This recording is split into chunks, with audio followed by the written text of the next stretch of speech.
These machines have stories to tell. Faster than the muzzle velocity of a .45 caliber pistol bullet. That's amazing. This guy does too.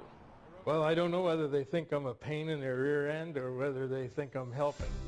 Much of the Museum of Flight's massive collection is here because of someone you've never even heard of, a retired Boeing engineer who makes it his life's mission to track down priceless planes. Everywhere where we are today, we owe it to the people who came before and the airplanes that came before. So far, Bob Bogash has helped bring more than a dozen historic airplanes to Seattle. But what he has planned tops them all. I like big projects, and this is about as big a one as I can think of. Bob was a museum volunteer before there was a museum, working to acquire and grow its roster of flying machines. There's something about a treasure hunt. He loves planes so much that recently he was practically living with the world's first 737 in its retirement. It's the plane that started his career. Just like your first love, your first girlfriend, you know, the first one you never forget. This prototype for what is now the most popular commercial jet in history sat at Moses Lake for years. 6 years and 1 day. Bob made more than 100 visits just to keep her running and ready for the eventual flight to her now permanent home in Seattle. Flying is a tremendous thing. It's that passion that has fueled his search for other aircraft. When the supersonic Concorde made a publicity flight to Seattle in 1984, Bob got British Airways to write him a sort of IOU. We wrote a letter, and they came back and said, okay, you know, they'd give us an airplane on retirement. A few years ago, he held them to their promise. We had this letter. Even though the airline had since changed its mind, and the people he'd made the deal with years earlier had all retired or passed away. A lot of these things have a lot to do with the politics of it. The Concorde here today, the only one currently on display in the U.S., is proof of Bob's perseverance. Concorde took 19 years. So is another museum piece currently undergoing restoration, the Super G Constellation. That took 29 years, so you have to have a lot of patience.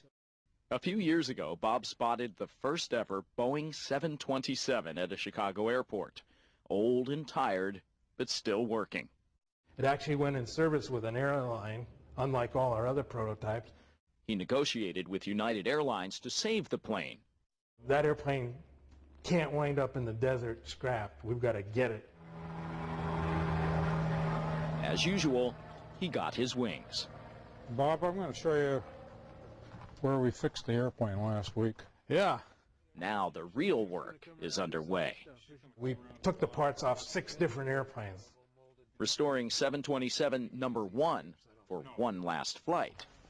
From here at Everett's Payne Field to a place of public glory at the museum. Now, Bob is focusing on the future. There's no doubt in my mind I have 3 airplanes I want to get. They're on my wish list. He'd like to acquire a Douglas DC-4. And I found 2 airplanes that I like. One in northern Canada and one is in Bogota, Colombia. He'd also like to find the kind of plane you see at the end of the movie Casablanca. A Lockheed Model 10 Electra from 1934.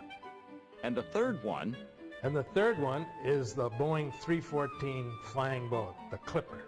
Now this airplane was the 747 of its day, and in a lot of ways the luxury and the space and the accommodations and the service on this airplane exceeds that on a 747 today.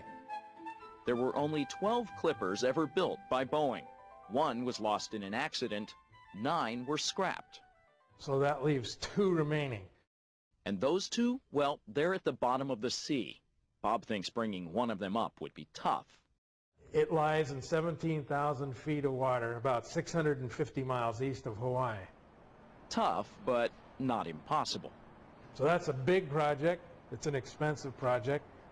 The plane sank back in 1945 after engine problems and a towing operation that went awry. They decided that they would just sink it as a hazard in navigation, which they did. Now Bob's looking for a dive team that can get the job done and a spare $10 million or so to help them get started. To actually bring a Clipper back from the dead would be wonderful. Don't put it past him. This airplane hunter has faced impossible odds plenty of times before, and come out with flying colors. He'll do whatever it takes to keep history alive. You have to get them while the getting is good, because once they're gone, they're gone. There is one more Boeing Clipper that Bob has his eye on, but he'd really need to do some fishing for it, because that one is in the North Atlantic.